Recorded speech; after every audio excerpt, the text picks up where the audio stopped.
Very welcome all of you. So again, in this video, we'll talk about directives, and it is directives is 9342 EEC, which is basically the medical device directives.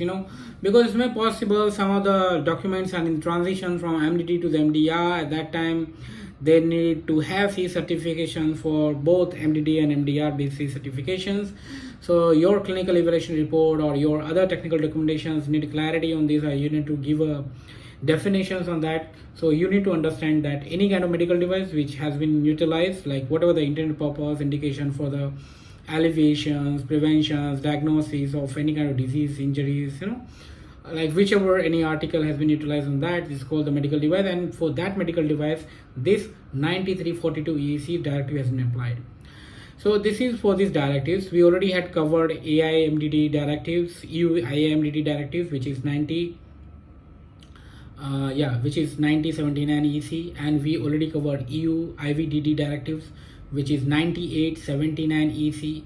We also covered 9385 EC, which is also for the Europe active implantable medical devices. Okay, so these are the directives, and this is the general medical device directive, which is 9342 EC in the considered into the medical device directives. So this is what, and if we have covered that medical device directives for the MDD, then why not we cover this classification? So I'm thinking to give the classification later, but let's explain here only because we already have covered the general way of medical device directives. So in that, medical device in European MDR regulations, this medical device has been classified in the major, like considering the considering the numbers, it is 4, but considering a specific group, you can say 3. How? Though there is a class 1 device, class 2 device, and class 3. Now class 2 device also divided in the 2 group, class 2A and 2B, and class 1.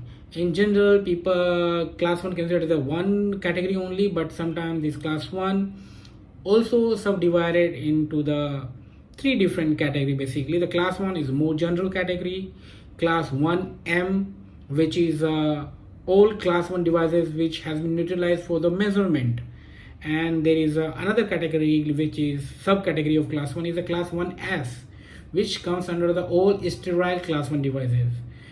So class 1 is basically 3 subgroup: class 1, class 1M, class 1S. The class 1, like any devices which not comes under the class 1M and not comes under the class 1S, all devices comes under the class 1 only if they have not covered in class 1M and class 1S.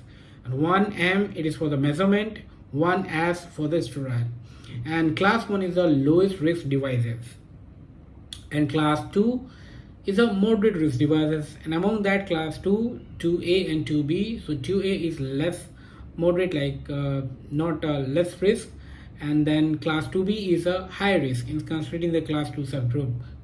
Now class 3 is a high risk devices. So in general, class 3 and class 2B are the high risk devices, and most of the devices which get in touch with the human blood, tissues inside, implantables, other things, they comes under these categories, and implantable basically comes under the class 3 devices. So sutures and some other examples are also there.